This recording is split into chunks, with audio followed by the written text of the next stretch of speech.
네, 주안의 만나 7월 2일 금요일 묵상을 함께 나오도록 하겠습니다. 오늘 말씀은 야고보서 1장 12절에서 18절 말씀으로요.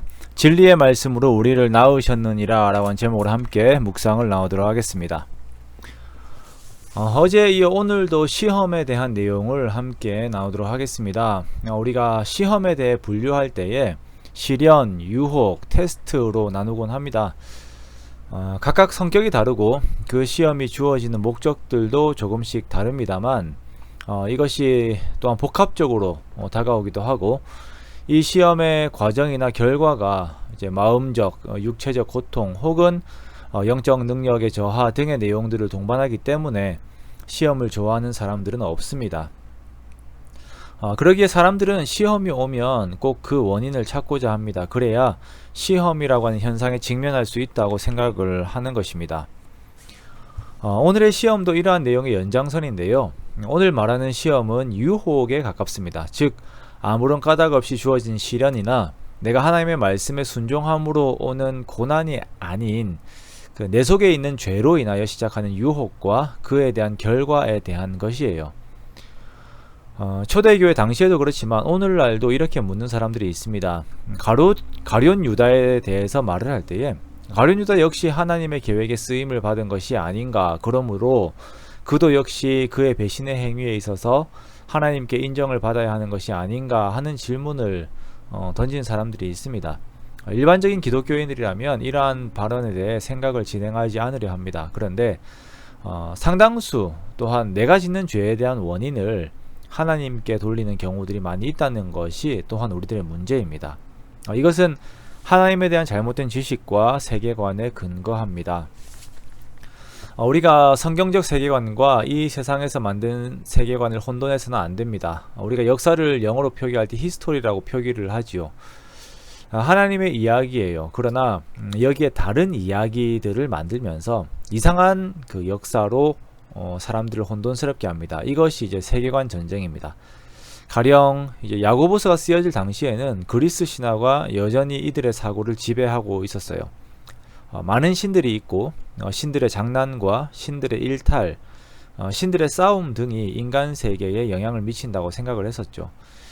일례로 그리스 신화에 등장하는 많은 영웅들이 남신들이 여자 인간을 유혹하거나 강제로 취함으로 인해 만들어진 존재들이라고 이야기를 합니다. 즉 내가 지금 짓고 있는 죄, 내가 이렇게 유혹에 넘어질 수밖에 없는 원인들을 신들에게 두고 그 책임을 회피하는 것이에요. 자, 이러한 내용들은 다른 세계사들에게서도 많이 나타나는 현상입니다.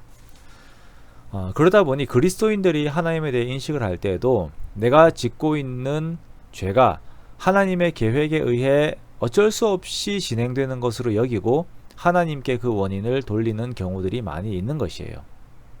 자, 그래서 오늘 말씀에는 이에 대해 분명하게 지적합니다. 13절 말씀에 사람이 시험을 받을 때 내가 하나님께 시험을 받는다 하지 말지니 하나님은 악에게 시험을 받지도 아니하시고 친히 아무도 시험하지 아니하시느니라 라고 말씀하십니다. 네, 하나님은 아무도 시험하지 않으세요. 자, 스스로가 악을 생각할 만큼 악에게 영향을 받으시는 분도 아니십니다. 자, 그렇다면 시험의 근원은 어디인가? 14절 말씀에 그 사람이 자기 속에서 나오는 욕심에 이끌려 그렇게 된다라고 말씀을 하고 있습니다. 오직 각 사람이 시험을 받는 것은 자기 욕심에 끌려 미혹됨이니 욕심이 잉태한 즉 죄를 낳고 죄가 장성한 즉 사망을 낳느니라. 내 사랑하는 형제들아 속지 말라. 성경은 사람이 욕심에 빠지게 되는 것을 이성에게 유혹을 받는 것처럼 설명을 하고 있습니다. 아마도 당시의 방종을 그리스 신화와 같은 것에 의미를 두었던 세계관을 빗대어서 말하는 것이겠죠. 자기의 욕심에 끌려 미혹이 되어서 스스로의 그 결정이 그 욕심이라고 하는 것에 넘어가게 되면 나와 욕심이 만나 죄라고 하는 것을 잉태하고 그것을 낳게 되어요. 그리고 그 죄가 장성하여서 또 후손을 낳는데 그것이 사망입니다. 시험이 우리들에게 두려운 이유는 이것들이 주는 결과 때문이죠. 유혹과 시험에 빠져서 사망과 저주라고 하는 결과를 낳게 되었을 때에 그 원인이 바로 내 속에 있는 욕심으로부터 시작한다라는 것이에요. 이것이 아니라고 말하며 이 원인을 하나님에게, 다른 신에게 아니면 외부의 어떤 것들에게 돌리는 세상의 소리에 속지 말라는 것입니다. 우리는 욕심과 타협하여서 죄를 낳는 우리의 자아와 직면해야 합니다. 이 문제를 어떻게 해결할지의 해결책을 찾으려면 근본 원인인 우리 속을 들여다보아야 하는 것입니다.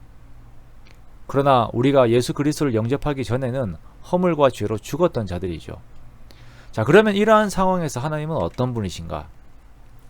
17절과 18절을 읽겠습니다. 온갖 좋은 은사와 온전한 선물이 다 위로부터 빛들의 아버지께로부터 내려오나니 그는 변함도 없으시고 회전하는 그림자도 없으시니라.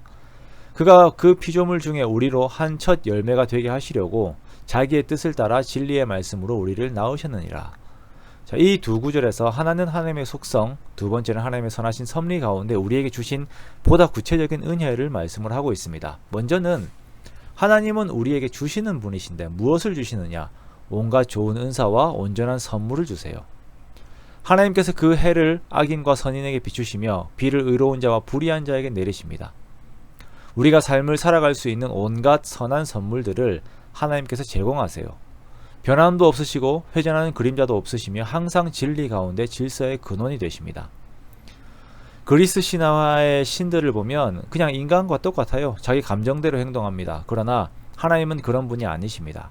항상 그 거룩하시고 선하시고 완전한 속성 속에서 우리를 다스리십니다. 자, 그 하나님께서 하나님의 뜻을 따라 진리의 말씀으로 우리를 낳으셨어요. 즉 예수 그리스도 안에서 모든 그리스도인들을 자녀로 낳으신 것입니다. 18절에 야고보서의 원독자들에게 피조물들에게 첫 열매가 되게 하시려고 라고 표현을 하고 있지요. 이것은 장차 복음이 전파되어 거듭남과 구속의 역사가 계속 일어날 것을 미리 예견하면서 지금 그 초반부의 역사가 진행되고 있음을 말하는 것입니다. 하나님은 그리스 신화의 신들처럼 우리에게 유혹에 들어가게 하는 원인 제공을 하는 그런 신이 아니라 하나님을 배반하여 반역하고 타락에 빠진 우리들을 예수 그리스도 안에서 구원하시고 거듭나게 하시는 분이세요. 그분의 완전한 거룩함 속에서 이것을 이루는 것입니다. 우리는 그 은혜를 받은 자들입니다. 그러므로 우리가 해야 하는 것은 12절의 말씀처럼 참고 시련을 견디는 것이에요. 죄의 유혹에 타협하고 거기에 넘어가지 않는 것입니다. 그리고 이렇게 하나님의 거룩을 추구하며 견디는 자들에게 주어지는 것은 주께서 약속하시고 준비하신 생명의 면류관이에요.